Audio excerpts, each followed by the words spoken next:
Yo, what's up? In this video, I'm going to show you how to make zoom in and out transitions like these. In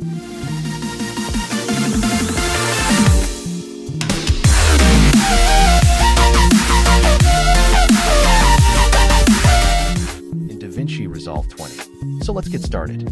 First, click the gear icon in the bottom right corner and make sure your timeline resolution is 1080 by 1080, which is the most common editing resolution. After you've done that, you can see there are black borders on our edit which we don't want. So to get rid of them, we select all of them and open the Inspector tab. In the Inspector tab, change the zoom value until the black borders are gone. Now, as we can see, the borders are gone, but for some clips the character is on the side and doesn't show. So to fix that, in the Inspector tab, change the position X value until the character shows. Now that we are done with the clips, let's get into actually making the transition. But before we do that, we have to turn the clips into compound clips. And remember, if you don't do this, the transition won't work. So to do that, you have to select your clip and right-click on it. It will open a menu. In that menu, look at the top, it should say compound clip. Click that, and then click create, and do this with all your clips. Okay, after that, put the playhead over the first clip and open the Fusion page. Okay, now select the media in one node and click the transform node. Okay, now open the Inspector tab and go to the first frame. After that, add a keyframe for size.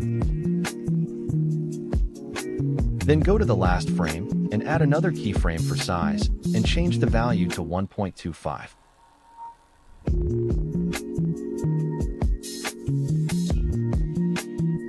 Now we have a very basic zoom in, but this is not smooth, so to make it smooth, we will edit the graph of the keyframes. For that, open the spline editor and check Transform 1. After you've selected it, click the Zoom to Fit button.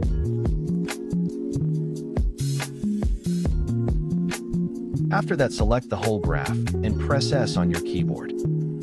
What we've done now is turn the straight graph into an easy in one, but that's not smooth enough, so what we will do is grab the white line and drag it to where I do. Now after we have done that, the zoom in should be done.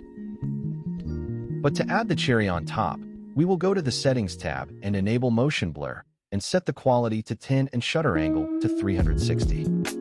Now we are done with the zoom in transition, so go to the Edit page again and play it. And you will probably notice the playback is laggy.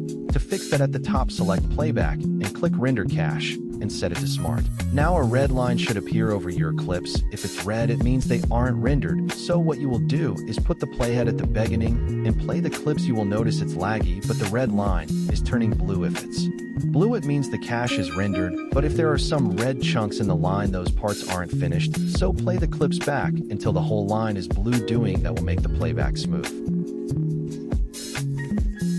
Okay, now that we have done that, put the playhead over the second clip and open the Fusion page. In the Fusion page, add a transform node and put the playhead at the first frame and add a keyframe for size.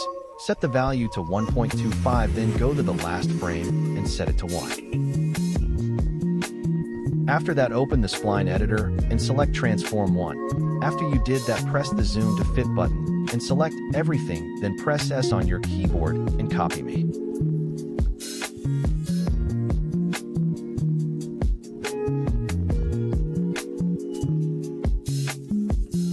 Now that we have done that, close the spline editor and go to the Settings tab and enable Motion Blur, then set the quality to 10 and shutter angle to 360.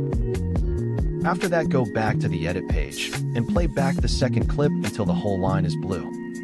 Okay, now we can see the zoom in and out transition is done. But to continue the transition, we need to make another zoom in transition for the other clip that has a different amount of frames. But to save ourselves time, what we can do, open the Fusion page and simply copy the transform node as I do. Then go to the last clip and open the Fusion page again and just paste the node inside the timeline. But the two clips have a different amount of frames, so the transition won't work. To fix that, open the Keyframes tab in the top right corner. Press the Zoom to Fit button and then press the arrow pointing downwards next to Transform 1. Now you will see a new category popped up and a white line. Press on the white line and drag it to the end of your clip, which for me is 29 frames. And that's it. We are done with the zoom in and out transition. Hope you guys like this tutorial. Please like and subscribe.